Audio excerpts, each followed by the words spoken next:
Buenas tardes. Agradecer a todos vuestra participación en esta jornada. Hoy está con nosotros Joaquín García Roca, un referente obligado para todos aquellos que trabajamos en el campo de lo social. Joaquín, a quien llamamos Chimo los que nos preciamos de ser sus amigos, es un reconocido intelectual y un activista social.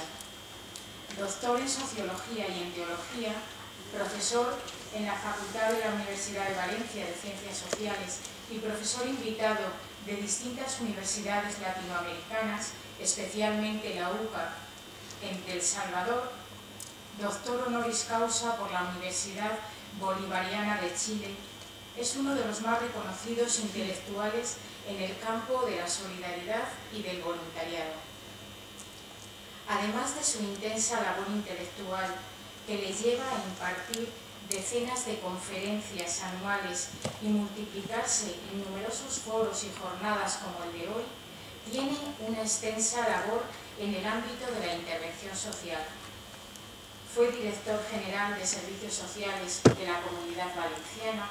En los últimos años ha dirigido el Centro de Estudios para la Integración Social y la Formación de Inmigrantes, el CEIMIGRA. Su pensamiento está profundamente modelado por la solidaridad y el compromiso con los pobres. En este sentido, destacar su cercanía y compromiso con el sur de los excluidos, de los exilios, como le gusta decir a Chimo. Toda su vida ha estado atrincherada en un amor profundo por la justicia y la solidaridad, teorizando desde la práctica rutas no navegadas hacia el encuentro con el otro. Quiero acabar esta presentación con unas palabras que tomo prestadas del propio Chimo. La solidaridad exige hoy que los fuertes se abajen con los débiles, en contra de sus propios intereses. En este mundo único, desigual y antagónico, no es posible ser solidarios sin quedar afectados.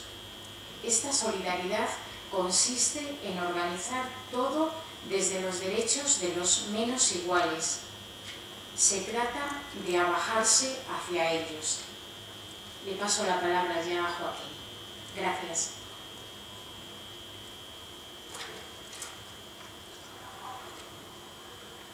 Pues gracias, Rosa, por tus palabras tan cordiales y amables. Y creo que hoy los tenemos que felicitar a los que os mantenéis de pie aunque estemos rodeados de escombros, a los que acompañáis soledades no queridas, a los que defendéis un derecho, a los que impedís un desahucio.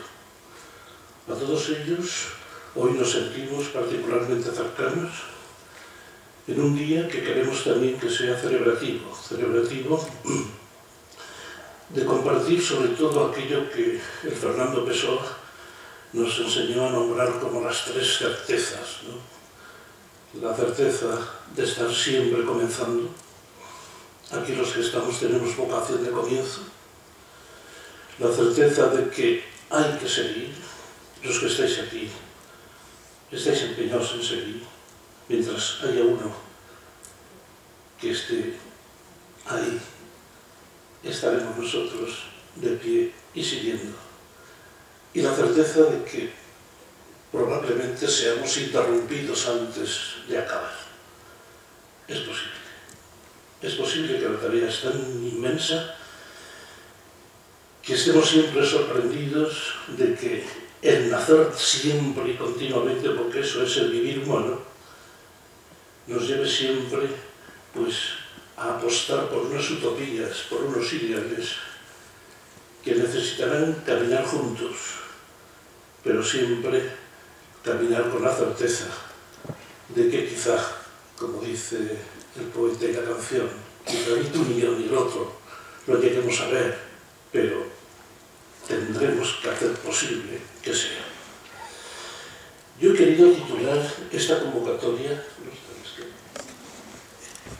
con esa palabra acuse de recibo. Y lo he hecho porque yo tengo una memoria, incluso una memoria de un acontecimiento casi mágico, porque en mi pueblo, un pequeño pueblo de la comarca de la costera, allá del Mediterráneo, continuamente y a diario esperábamos el mejor acontecimiento que nos podía suceder era que llegara el cartero. Nos importaba poco el contenido de la carta. Lo demás es que con ese mensaje nos llegaba la conexión con el familiar que estaba lejos, con el amigo que hacía tiempo que no le veíamos, ¿verdad? Y por eso era tan importante para nosotros, como destinatarios, decir, acuso de recibo, es decir, ha llegado a su destinatario. Es verdad que sabéis que los orígenes de la sociedad, lo hemos visto en todas las películas de los cowboys, ¿verdad? En el origen de la sociedad, ese hecho, ¿no?, de que llega el cartero, llega la diligencia, venía acompañada de múltiples, ¿verdad?, expectativas, seguridades, personas que la acompañaban para llegar al término, porque en el fondo eso de ser receptivos a la carta, ser receptivos al mensaje, era algo constituyente, era casi como una célula madre de la sociedad. Es verdad, como sabéis los más jóvenes, que esta cosa ha cambiado, el debate de esta semana es todo lo contrario. Nosotros queríamos que nos llegara la noticia, incluso decíamos, acuso que ha recibido, ha llegado a su término. El debate de estos días es cómo poder mandar mensajes sin que a lo mejor se dé por enterado el destinatario, ¿verdad? Y por eso los Facebook y los YouTube están discutiendo para ver cómo es posible que no se sepa si alguien ha recibido o no el mensaje. Han cambiado las cosas, pero para nosotros seguiremos esperando.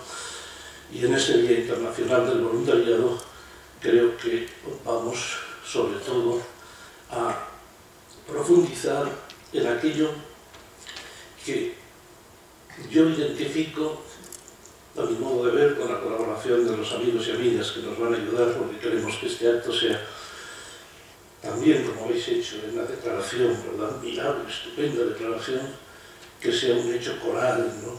Entonces vamos a profundizar y os propongo recuperar el sentirnos destinatarios de muchas voces, voces que traen mensajes. Es verdad que siempre que llega un mensaje normalmente viene envuelto de rumor, viene acompañado de ruidos. Tanto es así que sabéis que incluso el mundo del voluntariado, el mundo de la solidaridad, el mundo político, está saturado de rumores y de ruido saturado. Tanto que muchas veces nos impiden escuchar las voces y los mensajes. Y nos impide incluso escuchar los silencios de las personas vulnerables y de las situaciones de fragilidad. Y hemos escuchado muchas voces, y todas son bienvenidas. Hemos escuchado, tiene que ser así, las voces de las administraciones públicas, que hablan a través de las leyes de voluntariado, de los decretos de aplicación de las leyes, de los planes, de las auditorías, y también hemos sufrido silencios.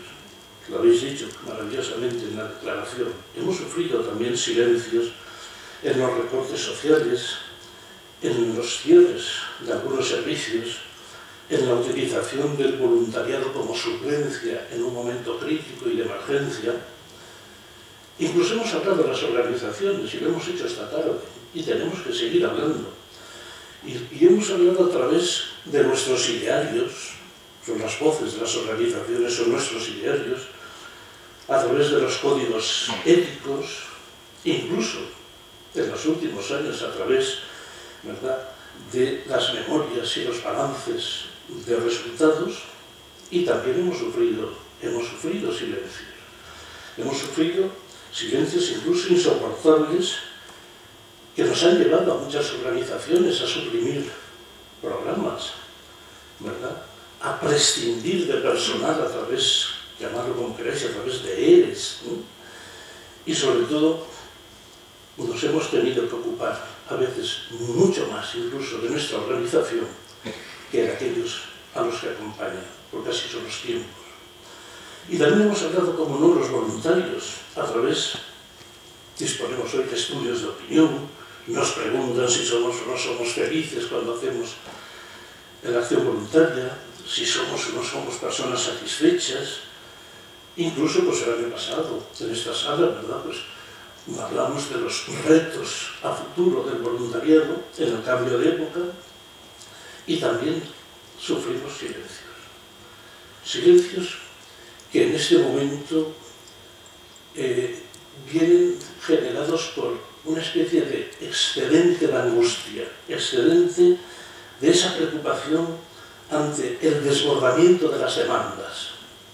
Si algo nos caracteriza hoy al voluntariado es vivir esa angustia de vernos desbordados, ¿verdad?, de tantas expectativas, de tantas demandas, incluso de vernos sorprendidos y indignados ante el espectáculo de una riqueza que siempre va a más y de una pobreza que siempre va a menos.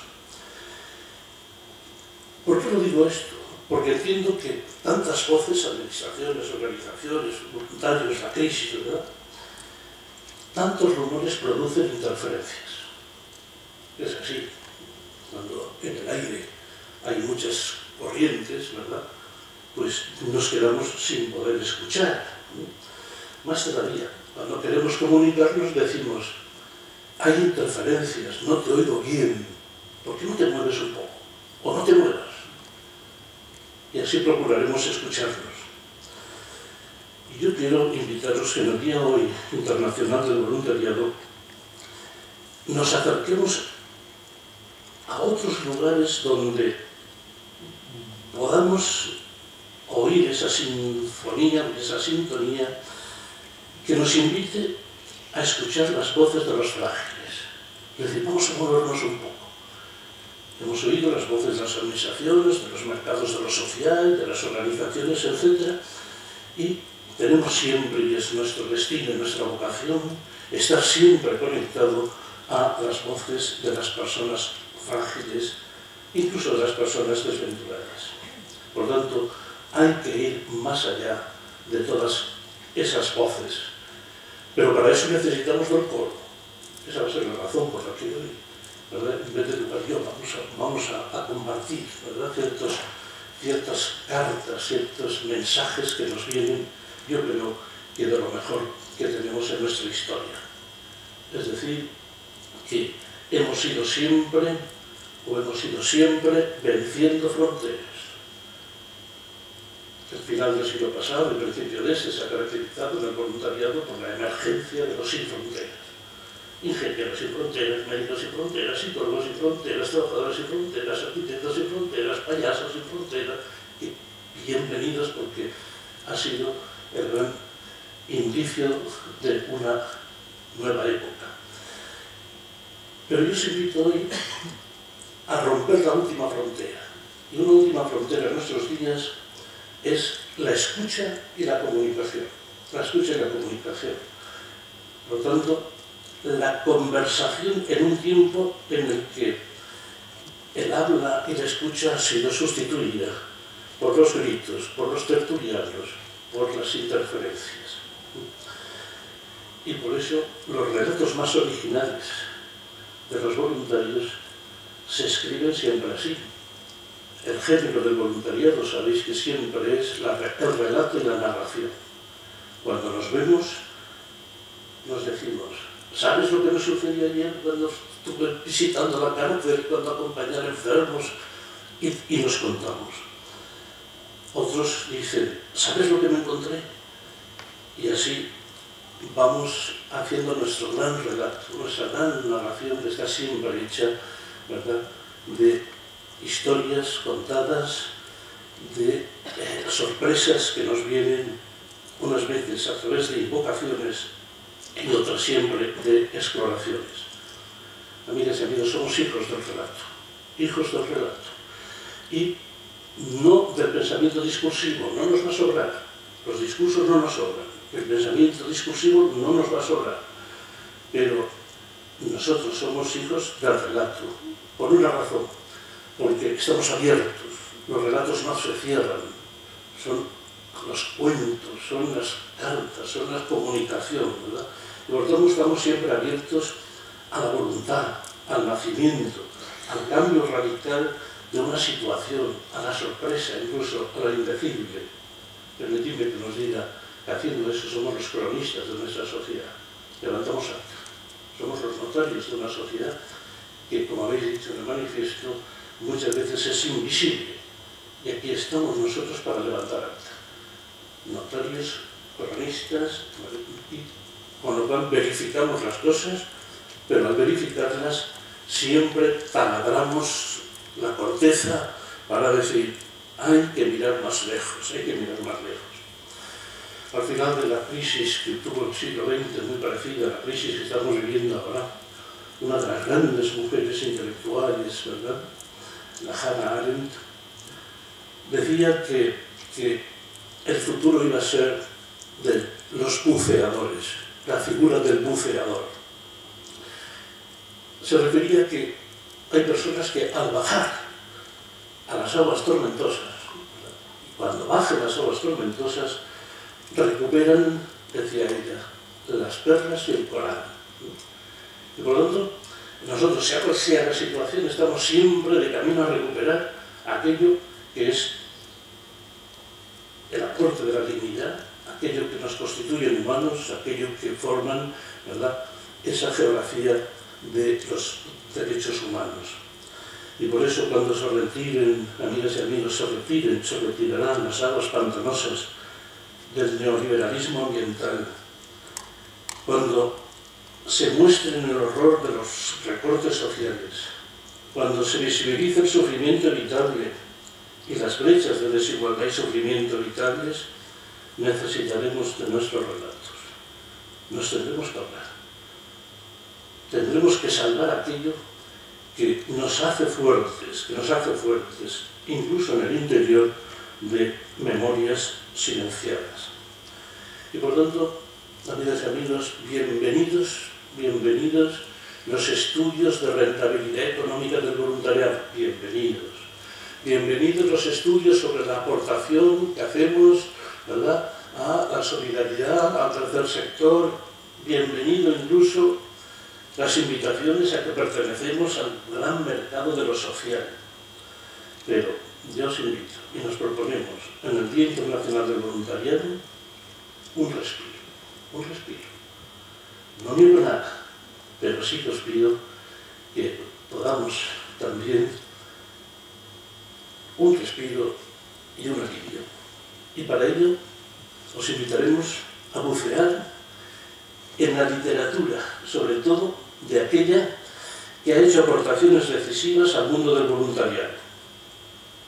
Vamos a peregrinar a la fisonomía del voluntariado, aquello que damos por descontado, y que si no lo tuviéramos esa fisonomía, no estaríamos donde estamos, ni haciendo lo que hacemos, ni perteneciendo a lo que pertenecemos, ¿verdad? Podemos hablar de las tareas y las funciones del voluntariado, de los retos de la nueva época, de nuestros códigos, pero urgidos por las emergencias y las situaciones límites, necesitamos también peregrinar a nuestras fortalezas, a nuestras fisonomías. Y por eso el relato, los relatos que vamos ahora simplemente a gozar, ¿no?, a disfrutar. Ya digo que el relato es el género expresivo del voluntariado, porque en ellos estamos obligados a hablar desde los sentimientos, y no nos avergonzamos de poner sentimiento al pensamiento y sentimiento a la acción, porque la acción del voluntariado, queramos o no, ¿verdad?, creo que lo que estamos aquí lo queremos, nace de la sensibilidad despierta. En el fondo y al final somos vigilantes de la sensibilidad, es decir, aquellos que ponen y reconocen el estado pasional del sentimiento. Yo lo he contado alguna vez, pero quien me lo enseñó también, como nos hablamos los voluntarios, quien me contó esto que voy a deciros me hizo comprender que nosotros, sin pasión, no somos voluntarios, sin pensamiento tampoco, y me lo hizo comprender aquella madre de la Plaza de Mayo, cuando preguntando yo, ¿qué estáis haciendo? ¿Qué estáis haciendo todas las semanas, verdad? Continuamente, reuniéndolos y viéndolos, y tal, y dice, chicos, muy fácil de entender. Me dijo el día que tuvimos noticia, que conocimos que nuestro hijo, nuestro nieto o nieta había desaparecido. Ese día creció dentro de nosotros un tigre y a partir de ese momento no hemos hecho otra cosa que buscarle. Es eso. Quien sepa de soledades, quien sepa del hambre, quien sepa de la injusticia, le nace un tigre. Es la ética. La ética de la acción social es el tigre. Y cuando nace ese tigre, nadie se queda en sí mismo, sino que busca, transforma, cambia esta dimensión política del voluntariado, ¿verdad? Y por eso esa pasión por luchar, poned el nombre que queráis según la tradición de cada uno de vosotros, unos lucharéis contra la maldad, otra contra la injusticia, otra contra la indignidad. Bienvenidos todos los registros, pero lo importante, ¿verdad?, es que seamos hijos de la sensibilidad. Y por eso vamos a hacer eso, vamos a recuperar algunas cartas que se nos han dirigido a nosotros, en momentos, como veréis, extraordinarios, por personas que han tenido la habilidad de convertir en sensibilidad y en arte lo que nosotros hacemos a diario. Vamos, ¿verdad?, a ver cuáles son las cartas que recibimos y cuál es el acuso de recibo que nosotros podemos dar.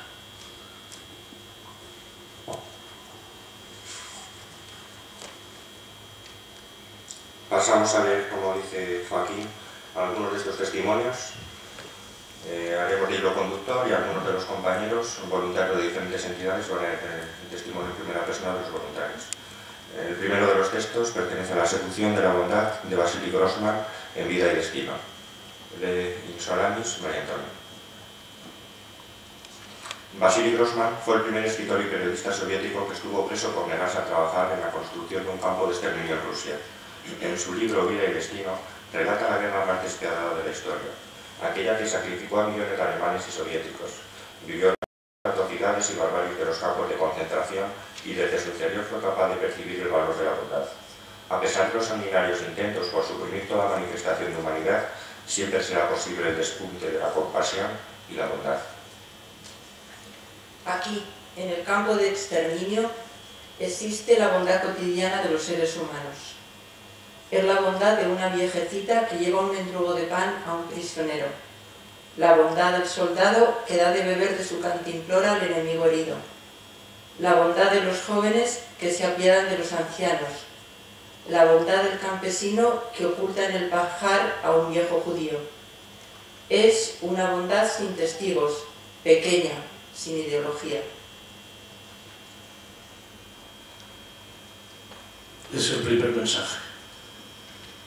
La bondad sin testigos, la bondad anónima, la bondad que camina con trajes de faena, la bondad a veces inadvertida, de aquellos que son capaces de dominar las lágrimas como todo el mundo, que son capaces de conocer los desgarros y las decepciones como todo el mundo, aquellos que incluso se cansan y nos cansamos como todo el mundo. Por eso el Vasily Grossman, desde aquella situación de deterioro y de barbarie, señalaba en buena dirección, decía, aunque os encontréis rodeado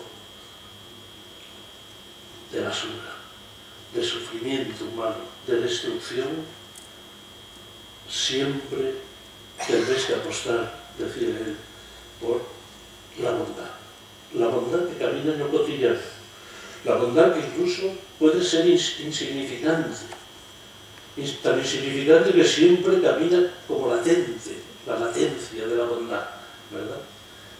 Es esa bondad que se logra o se malogra en lo pequeño, y que está en la raíz de toda la construcción social, incluso de la construcción de la personalidad. Y por eso, la bondad es, para el voluntariado, como nos recuerda Basile Grossman, es la gran generadora de la acción voluntaria. Yo creo que es la célula madre que se oculta tras muchos ropajes, que se despliega unas veces en comportamiento personal, como no, otras veces en relaciones de proximidad y de tejido social, y otras veces en virtudes públicas, ¿verdad?, que se empeñan en que haya justicia para todos. Es la bondad quien tutela la fragilidad humana. Es esa bondad que descubrimos cuando vemos a la madre darle el biberón a la criatura. Por ese biberón, esa criatura se está introduciendo en la bondad del mundo. Es la que vemos cuando se reparte, ya nos iba a decir en el siglo XXI, que este sería un gran sacramental de la bondad, cuando se reparte la comida en los bancos de alimentos, en cualquier institución, cuando se come también de la bondad del mundo. Cuando se defiende un derecho, se ilumina la bondad política. Cuando se evita una corrupción, se genera bondad en el mundo. Cuando se evita un desahucio, se engendra un rayo de bondad. Amigas y amigos, los voluntariados sabemos que mientras exista esa bondad insignificante, ¿verdad?, cotidiana, nada está perdido. Y por eso nosotros consideramos, al recibir esta carta, consideramos que lo nuestro es siempre ser personajes secundarios. Personajes secundarios. Y los personajes secundarios, sabéis, que apenas nunca tienen idea cabal de lo que va a suceder en la escena. Eso es de los sujetos principales. Parece que ellos sí que se saben ahora. Los sujetos secundarios, ¿verdad?, entramos en escena sin ruido. Entramos en escena casi sin que nos advierta. Y por eso tenemos una existencia ligera. El voluntariado siempre es presencia ligera, porque somos secundarios. Pero que nadie lo olvide, ¿eh? Porque existió Sancho, porque existió Dulcinea, porque existió Marcelo el peluquero, existió el Quijote. No hay actores principales si no saben dar cancha, ser acompañados de secundarios. Y los secundarios, como veréis, cuando entran en una escena nunca van solos, siempre van juntos, en coro, al menos de 12 pasos. Por eso solemos decirnos nosotros que no existe el voluntariado individual. Siempre se realiza en grupo, en colectividad, en organización. Y también diremos de nosotros como secundarios, personajes secundarios, que es poco visible, porque no se encuentran nunca en el centro de la acción. En el centro de la acción están ellos, no nosotros, sino están en las periferias, están en los flecos, en los rincones. Tanto que cuando entran los secundarios en un escenario, todos tenemos que movernos un poco para verlos. Y por eso, que bien lo decía hace poco esa mujer, Soledad Puertas, al recibir el nombramiento de la Real Academia de la Lengua, que justo hizo discursos sobre los personajes secundarios. Se fijan más por personajes, dice ella, dice de nosotros, se fijan más de aquellos que se quedan un poco detrás, aquellos que incluso están caídos, aquellos que a lo mejor no pueden correr. Y esos son los que escriben la historia de la acción voluntaria.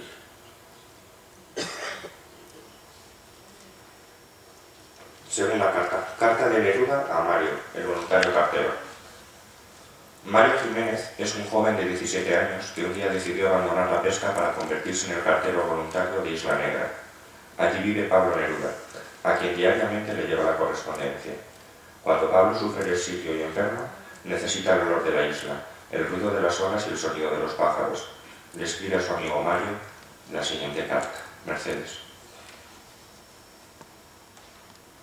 Quiero que vayas con esta grabadora paseando por Isla Negra y me grabes todos los sonidos y ruidos que vayas encontrando. Mándame los sonidos de mi casa. Entra hasta el jardín y haz sonar la campana. Y ándate hasta las rocas y grábame el reventazón de las olas. Y si oyes gaviotas, grábalas. Y si oyes el silencio de las estrellas siderales, grábalo. Qué bien lo sabía Pablo Neruda, cuando solicita del voluntario Mario, del voluntario cartero, que lo que quería de él era arraigo, era que le llevara noticias, era que le grabara el reventazón de las olas, ¿verdad?, de su tierra, porque el arraigo es el nutriente de la libertad. El arraigo es el constructor del hogar, los arraigos. Y qué bien se lo dice a Mario cuando ya está en el exilio y enfermo, ¿verdad? Necesita que le llegue el voluntariado, pero que le llegue con qué. Lo sabéis. Los que sois voluntarios de cualquiera de las áreas que habéis dicho y que estáis aquí representadas, sabéis que lo que se pide del voluntario es que nos traigas realidad. Lo que pide el encarcelado es: me traes noticias de mi casa. El enfermo saber que está conectado a la vida y está conectado a la realidad. Y por eso, cuando uno apuesta por el arraigo, sabe que los arraigos caminan muy silenciosamente y que solo se pueden percibir en el silencio.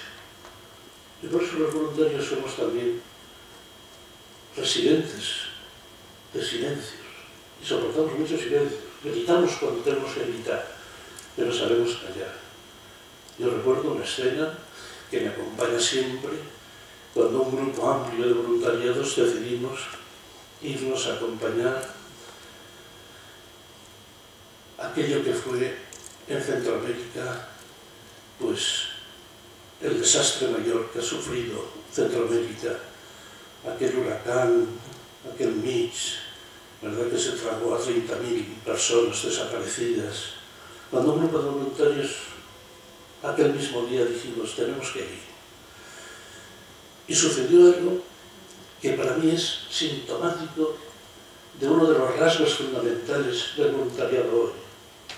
Recuerdo que estábamos pues en una nube de escombros viendo si podíamos recuperar aquello que se suponía que podía estar bajo. Cuando de momento oímos a uno de los compañeros, dice: cállense, callaos, callaos, como diciendo: ¿qué hay que oír? Que no oigo lo que hay ahí abajo. Y ahí abajo podía haber un murmullo, podía haber un aliento, como efectivamente así fue. Por favor, cállense, cállense. Fíjense si los voluntarios hoy solicitáramos también que callen las falsas promesas, que callen las ideologías que encubren, que callen los engaños, porque si no calláis, no escucharéis los que intentamos escuchar por debajo de los ruidos. Y por eso necesitamos espacios también de celebración y espacios de silencio. ¿Por qué? Porque toda la acción voluntaria va siempre a fuego lento y va siempre en procesos largos. Y por eso nos nutrimos de una energía social renovable, de esa energía social que la tenemos que percibir cuando callamos y cuando taladramos, ¿verdad?, los mensajes y los ruidos, ¿no? Cuando taladramos y vemos que en nuestros barrios pues hay, ¿verdad?, esa energía, que a mí me gusta llamar energía renovable, ¿verdad?, de la voluntariedad, que es la solidaridad. Cuando percibimos en familias, ¿verdad?, en contextos que habilitan, en circunstancias que hacen crecer las capacidades de cada lugar y de cada persona. Porque al final el arraigo significa confiar en las capacidades de las personas. Yo creo que la gran transformación del voluntariado actual ha sido, lo habéis dicho, lo habéis insinuado en el manifiesto, es convertir las necesidades en capacidades, en acercarse a los lugares de la necesidad sabiendo que allí hay capacidades. Nadie se puede acercar ni al empobrecido, ni al desahuciado, ni a personas sin techo, creyendo que es una carencia. O nos acercamos desde las capacidades, ¿verdad?, o no estamos en la línea del voluntariado maduro.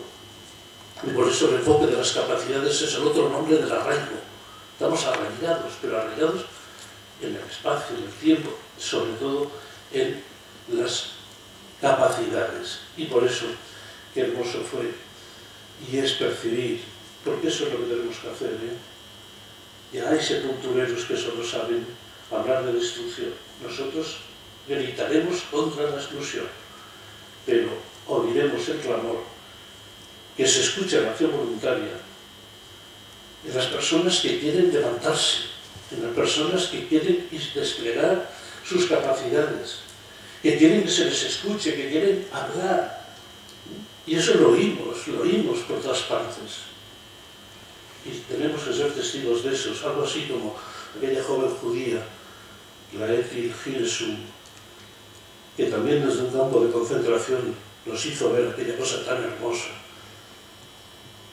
Ella escribió diciendo: he notado que en cualquier situación, incluso en las más duras, al ser humano le crecen nuevos órganos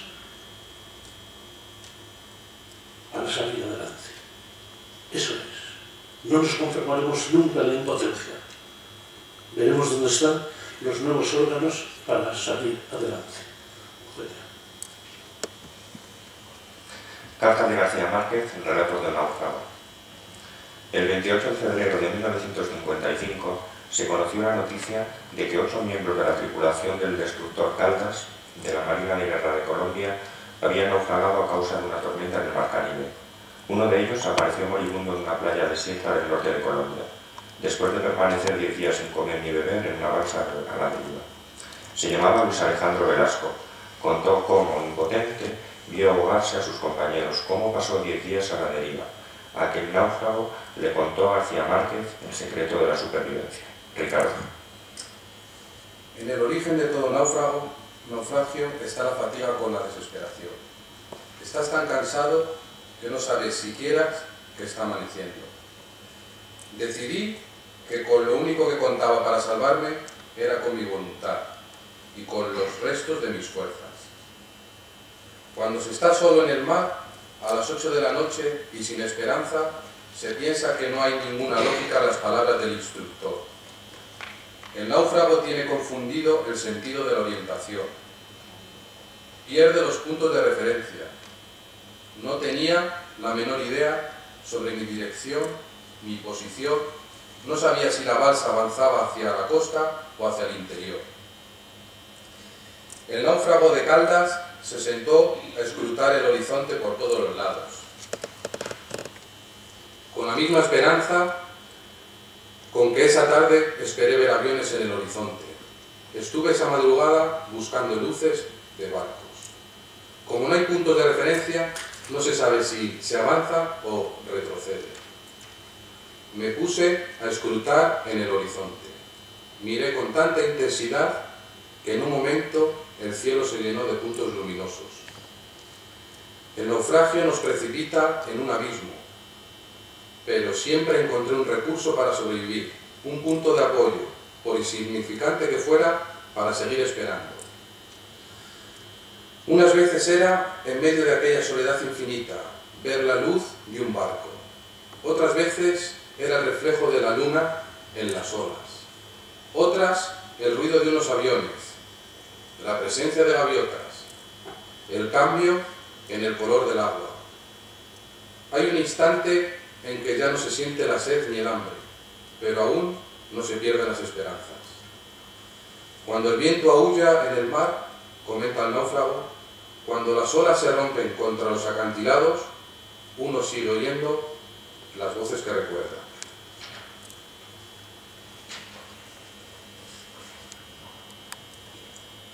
Ricardo nos lo ha recordado.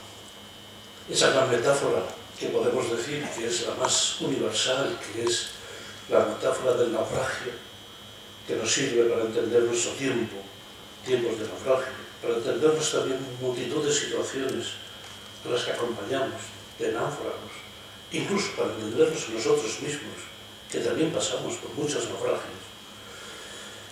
La gran enseñanza de la carta de García Márquez contada por Luis Alejandro Velasco, aquel muchacho que se le daba ya por desaparecido y por perdido en alta mar, como sucedió con sus 10 compañeros que iban en la marina, y él simplemente declara que le salvó el que nunca se dejó desfallecer, nunca. Y decía, y para eso, pues tenía, que nos lo ha contado muy bien, tenía que mirar las estrellas y pensar que igual aquel, nosotros hoy los psicólogos llamamos que era un espejismo, para él era la estrella que se acercaba, tenía que resistir, ¿no? Y miraba el horizonte. Y la segunda cosa que decía, que es la que queremos traer esta tarde aquí, era que sobrevivió porque nunca olvidó los rostros que le acompañaban. Ese es el secreto de la resistencia, ¿verdad? Ese es el secreto, ¿verdad?, de los que tenemos que sobrevivir. ¿Por qué? Porque alguien nos espera, y alguien nos espera en la calle, en el hospital, en la cárcel, en el hospicio, en la drogodependencia, en todo este arco iris, ¿verdad?, de presencias, nos espera. Y por eso estamos rodeados de indicios y de señales. Qué hermoso fue el pasaje de la Premio Nobel de Literatura en su última obra, de Arthur Müller, cuando cuenta la deportación de los rumanos en tiempo de la guerra, y cuenta que llegaron a por el chico de la casa. Y el muchacho de la casa, cuando era detenido para llevárselo, nunca se supo dónde, le apareció su abuela. Su abuelita le dijo, yo sé que volverás, yo te esperaré, yo sé que volverás. Y cuenta la Arthur Müller, cuenta diciendo una frase así, te mantiene toda la vida. Ya te pueden aniquilar la individualidad en los vagones en los que los tratan, ¿verdad? Ya te pueden introducir en un lugar a ninguna parte. Ya te pueden hablar dándote órdenes sin entender nada.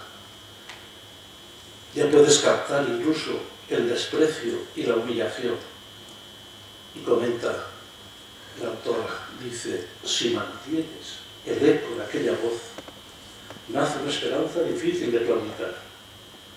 En el fondo, solo me interesa la esperanza obstinada y tímida que en algún momento y en algún lugar alguien piense en mí. Yo creo que esto es la fortaleza del voluntariado. En algún lugar alguien piensa. Y no solo en relaciones personales, sino objetivas. Hay situaciones que reclaman la presencia. Y cuando uno dice, yo te espero, eso lo lleva siempre como una energía, ¿verdad?, que se va retroalimentando. Por eso no hay nadie que no esté hambriento de que alguien le espere. Y por eso nació el voluntariado, porque esa es la constante humana. Hay una anécdota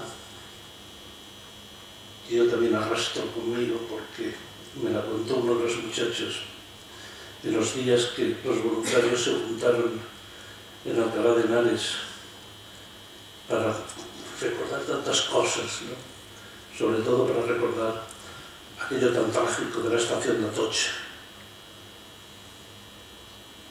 Y el muchacho decía: a mis amigos y a mí no nos dolió tanto, por supuesto que nos dolió, ver todo lo que vimos allí, ¿verdad?, de destrucción, de personas despedazadas, que nos impresionaban, dice él. Dice, pero, a decir verdad, no es eso lo que más nos impresionó. El muchacho decía, lo que más nos impresionó era ver, oír que sonaban los timbres de los teléfonos, de los móviles, y saber que nadie iba a contestar. Dice, esa experiencia de que alguien llama y no va a tener respuesta. El muchacho decía, no me ha abandonado nunca. Aquellos teléfonos sonaban y nadie los pudo atender.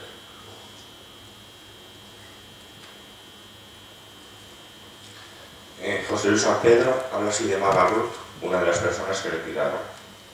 José Luis San Pedro, conocido escritor y economista español, ingresó en un hospital de Nueva York por una infección en la sangre que le afectó al corazón. Reflexionó sobre la fragilidad de la condición humana y fue acompañado durante su estancia hospitalaria por la voluntaria Mama Ruth. A la salida le escribió una carta. Jesús. Me ha salvado su abrazo. Mensaje de piel a piel sin cerebro por medio, pura identificación vital. Que toda la técnica a mi alrededor. Cierto que la técnica colabora, sería necio ignorarlo, pero no me dice para qué me salva, y ese es mi problema. Mientras que el abrazo, aun sin concretar mi destino, me demuestra que alguien necesita salvarme, tanto o más de lo que necesita ese indiferente yo. ¿Os imagináis ese gran hombre que le sobreviene esa enfermedad que todos creíamos que iba a ser decisiva y mortal? Que en Nueva York se mete en un hospital extraño y que encuentra la presencia de Ruth Marra. Y cuando sale con una duda, genial duda.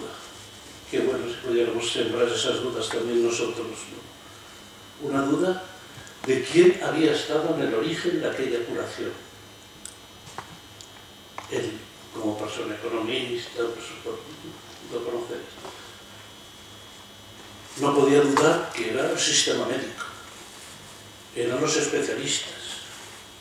No podía dudar, pero llevaba dentro de sí de que había un poder, que era el poder del abrazo de Mama Ruth, quien le había curado. Qué hermoso es esto. Ya lo había escrito otra de las grandes mujeres de la literatura contemporánea, la Ángeles Mastretta. Luego habéis leído ese relato que nos lo dedican los voluntarios. Mujeres de ojos grandes. Cuando a tío José iba de Neira le nace un niño que se le declara que no es viable. Se le lleva al hospital, en el hospital le dicen que no es viable. El marido, el papá, se pone en manos, como hacíamos todos, que bien, de los avances médicos tienen que salvarle, ¿no? Y la madre, sin excluir en absoluto, sin excluir el sistema experto de los médicos, dice que todas las noches le contaba a aquella pequeña, le contaba la historia de las mujeres que la habían precedido. diciéndole que tú eres un eslabón de esa cadena, y le contaba todas las mujeres que le habían precedido. Cuando se resolvió el asunto, se abandonó el hospital y el marido le dice a la mujer: no te decía yo que teníamos que confiar en los profesionales de la medicina. Ella se calló y se dijo para adentro: nunca sabré si se curó por el equipamiento médico o por las historias que yo le conté. Es un poco, ¿verdad?, el poder del abrazo. Han inventado, los psicólogos nos han ayudado a entender esta cosa, ¿no?, que tan lindamente nos ha expresado, diciendo que en el fondo detrás de un voluntario hay siempre un sanador herido. Un sanador herido. ¿Qué viene a significar eso? Allí donde nos acercamos no vamos como el que sabe, a donde no sabe o a quien no sabe. No, no. Sabemos los dos. No va el que puede frente al que no puede. No, no. Podemos los dos. ¿Por qué? Porque comulgamos y compartimos la misma fragilidad. Por eso, yo te sano y tú me sanas. Y claro, si fuéramos capaces de percibir también en nuestra gente, ¿no?, ese ir y venir de la curación, de ese potencial curativo. Y porque compartimos los mismos desgarros, nos entendemos. Y porque yo comparto contigo la fragilidad y la vulnerabilidad, podemos caminar juntos. Ese es el poder del abrazo, ¿verdad?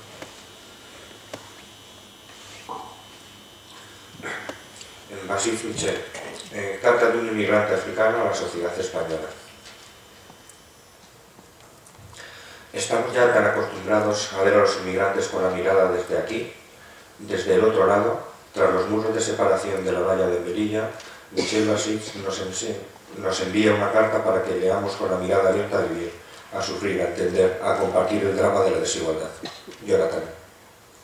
Vengo de un país empobrecido, un país que ha sido saqueado por las multinacionales occidentales desde hace varios siglos y que ha sufrido guerras atroces.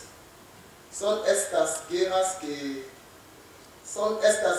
de las que yo huyo y de la miseria que han engendrado en mi país. Estoy seguro que si conociesen mi historia y la de mis compañeros, no me obligarían a volver de donde vengo, ni me abandonarían en un desierto sin ninguna posibilidad de supervivencia. Quiero vivir y ayudar a vivir a mis hermanos. Solo pido eso. Pensaba contárselo en persona, pero este muro que ha sido levantado entre usted y yo hace imposible cualquier encuentro verdaderamente humano entre nosotros y nos obliga a mirarnos desde lejos.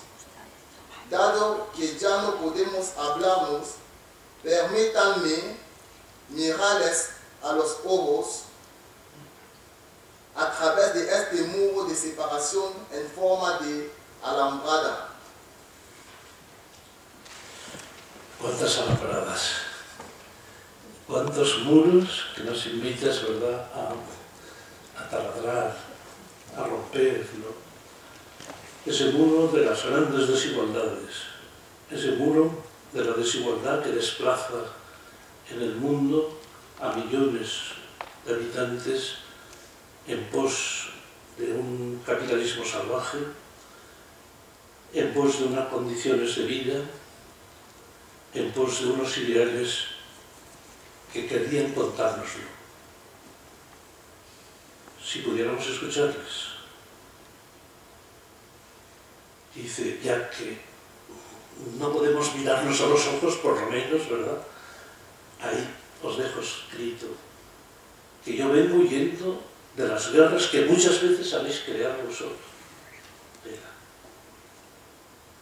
Vengo huyendo de una miseria que muchas veces no viene de nosotros, sino que viene traída desde fuera.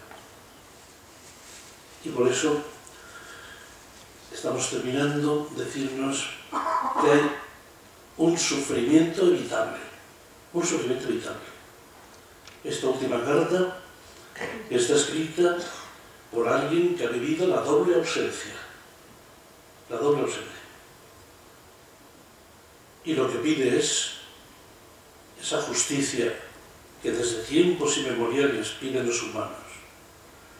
Esa justicia que para vivir ciertas personas y ciertos países tienen que desplazarse. Y por eso ahí tenemos mucho que hacer, que bien lo decía también ese premio Cervantes el año pasado de Elena Poniatowska, cuando dice que en las comunidades indígenas, dice, cuando se levantan a las 5 de la mañana, ya cuando se iban, dice ella, les pregunté por su nombre y uno de ellos me respondió, pues póngame nomás Juan, no solo porque no quería singularizarse o temiera el rechazo, sino porque al igual que millones de empobrecidos, su silencio es también un silencio de siglos de olvido y de marginación. En el Día del Voluntariado tiene también que sonar esa carta venida de lejos, venida de voces que qué bien la hemos escuchado y la hemos entendido. De la declaración que yo estuve, una declaración de comunidades indígenas, en un día parecido al de hoy, de cooperantes, escribieron lo siguiente: ser voluntario es sumar esfuerzos, es entrar en la puerta de la compasión y repartir lo que ningún mercado ofrece o provee. Cariño, apoyo, talento, complicidad, un modo de dar oportunidad a quien fue enmudecido por la opresión y voz a quien fue excluido por la justicia. El voluntariado rescata mi autoestima, rediseña nuestro rostro, desdobla las fibras endurecidas de nuestro abismal prejuicio, nos inserta en la dinámica social, nos hace cercano a esas multitudes premiadas injustamente por la lotería biológica por nacer empobrecidas. Yo podría ser uno de ellos. Nuestro bienestar, más que privilegio, muchas veces es una suerte. Y por eso, contra siglos de tratamientos especulativos de la justicia, los voluntarios, en este caso también cooperantes, nos sentimos interpelados por el sufrimiento del otro que solicita respuesta. Qué bien lo dijo esos conocidos versos del poeta: ¿quiénes son los que sufren? No sé, pero son míos. Ven conmigo. No sé, pero me llaman y me dicen: sufrimos, ven conmigo.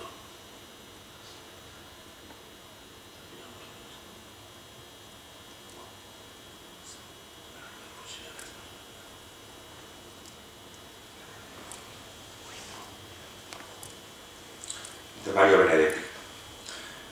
No te rindas, aún estás a tiempo de alcanzar y comenzar de nuevo, aceptar tus sombras, encerrar tus miedos, liberar el lastre, retomar el vuelo. No te rindas, por favor, no cedas, aunque el frío queme, aunque el miedo muera, aunque el sol se esconda y se calle el ciento, aún hay fuego en tu alma, aún hay vida en tus sueños. Muchas gracias, de nuevo felicidades a todos los que estamos convocados a esta tarea. Gracias.